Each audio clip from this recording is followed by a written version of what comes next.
The Honorable, the Executive Director of Indonesia Global Compact Network, the Honorable Speakers, and all beloved participants from all Asia-Pacific region. In this occasion, allow me to deliver my speech in Bahasa Indonesia.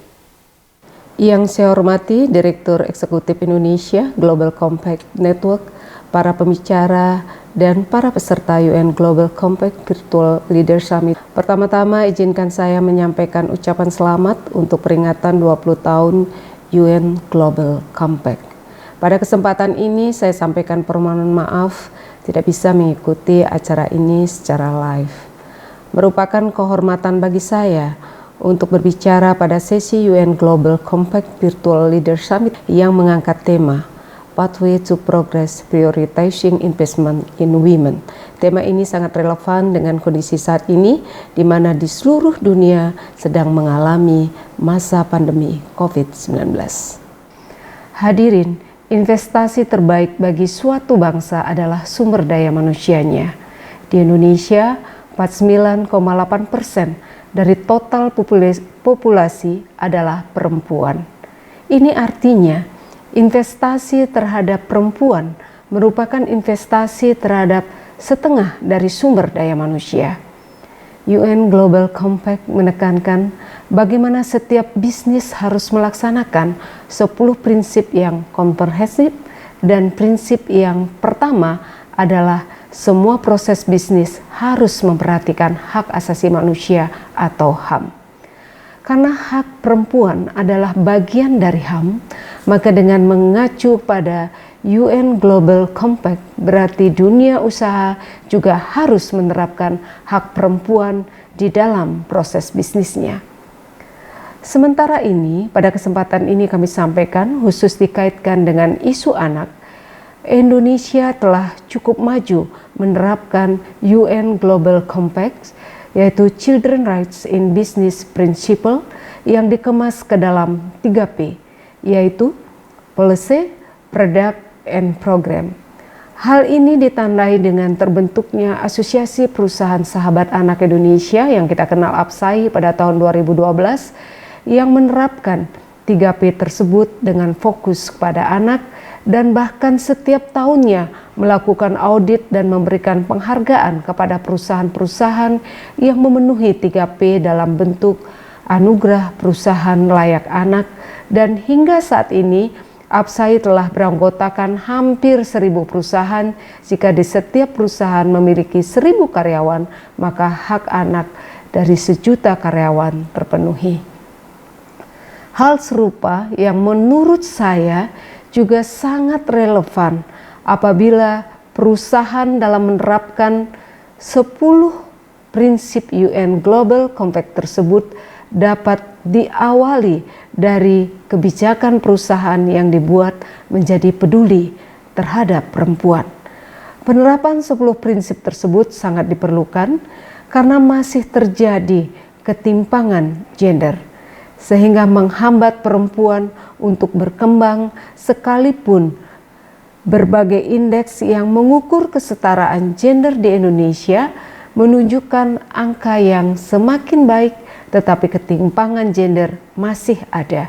Dan hal ini dapat dilihat dari keterbatasan perempuan dalam memperoleh akses terhadap program pembangunan, keterbatasan dalam kontrol, artinya suara perempuan masih jarang diperhitungkan, terutama dalam proses pengambilan keputusan, keterbatasan dalam partisipasi atau belum banyak perempuan berperan sebagai aktor pembangunan dan sebagai penerima manfaat dari hasil pembangunan.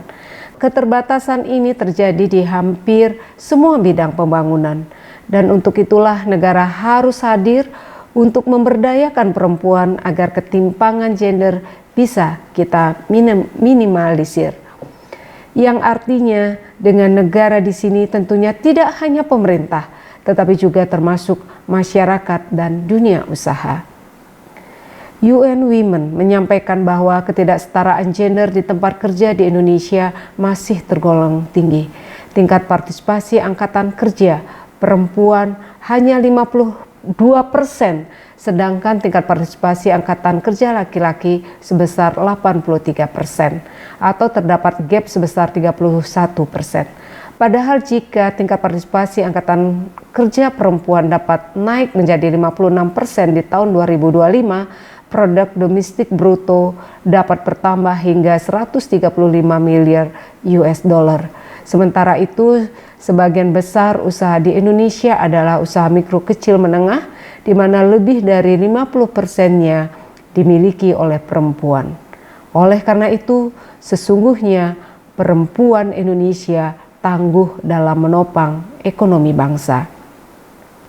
Pandemi COVID-19 telah memberi tantangan baru bagi pemberdayaan perempuan, sementara ketimpangan gender membuat dampak COVID-19 terhadap perempuan menjadi lebih berat. Misalnya, perempuan kehilangan pekerjaan, apabila suami di PHK, diisolasi, ataupun meninggal dunia karena COVID-19, otomatis perempuanlah yang menjadi tulang punggung keluarga. Di rumah, tugas perempuan semakin berlipat ganda ketika kebijakan belajar dan bekerja dari rumah dilaksanakan. Pada masa pandemi COVID-19, Kementerian Pemberdayaan Perempuan dan Perlindungan Anak juga telah bekerja sama dengan perusahaan-perusahaan dan lembaga masyarakat untuk itu meningkatkan kapasitas perempuan antara lain melalui pelatihan-pelatihan virtual dan pendampingan, turut mendukung dan berkontribusi pada pemenuhan kebutuhan spesifik perempuan dan anak dengan melibatkan lebih dari 20 perusahaan dan organisasi masyarakat serta organisasi perempuan, dan bantuan ini diberikan kepada perempuan dan anak dari keluarga sangat miskin di zona merah COVID-19. Hal yang terpenting hadirin yang kami hormati adalah dunia usaha harus memandang pekerjanya sebagai aset yang paling berharga bagi keberlangsungan perusahaan. Maka sebagai Menteri Pemberdayaan Perempuan dan Perlindungan Anak Republik Indonesia, mewakili seluruh kaum perempuan, saya menitipkan potensi luar biasa dari perempuan di seluruh dunia untuk dikembangkan, dilindungi, dan diberdayakan oleh dunia usaha. Di antaranya dengan satu, memenuhi hak-hak ketenaga kerjaan perempuan seperti hak kesehatan reproduksinya, yaitu istirahat, melahirkan, keguguran, dan menstruasi, termasuk menyediakan ruang laktasi dan tempat penitipan anak. Yang kedua, melindungi perempuan dari segala bentuk kekerasan di tempat kerja seperti pelecehan seksual. Yang ketiga, memastikan potensi perempuan untuk dapat berkembang dengan jenjang karir yang sama seperti laki-laki. Yang keempat, memberikan upah yang sama antara perempuan dan laki-laki untuk pekerjaan yang setara. Dan yang kelima, melibatkan perempuan dalam pengambilan keputusan dan organisasi di dalam perusahaan seperti serikat buruh. Hadirin, perjuangan kita untuk mencapai kesetaraan gender harus lebih masif dan intensif lagi. Untuk itu, dalam kesempatan ini, saya ingin mengajak kita semua untuk bersinergi, bergandengan tangan, mengesampingkan ego, dan menatap satu tujuan bersama, yaitu dunia yang setara bagi perempuan dan laki-laki, di mana perempuan kuat, mandiri, dan berdaya. Saya yakin bahwa pertemuan pada hari ini akan bermanfaat untuk meningkatkan kolaborasi kita bersama dalam melindungi perempuan dan anak sebagai respon yang lebih luas dalam menghadapi COVID-19. Sebagai Menteri Pemberdayaan Perempuan dan Perlindungan Anak, saya berharap seluruh potensi luar biasa para perempuan di seluruh dunia untuk dapat lebih dikembangkan, dilindungi, dan diberdayakan oleh dunia usaha. Hadirin yang kami hormati, pidato kali ini akan saya tutup dengan mengutip salah satu peribahasa yang terkenal di Indonesia. Bersatu kita teguh, bercerai kita runtuh. Bersama kita akan kuat, bersama kita akan menang. Terima kasih.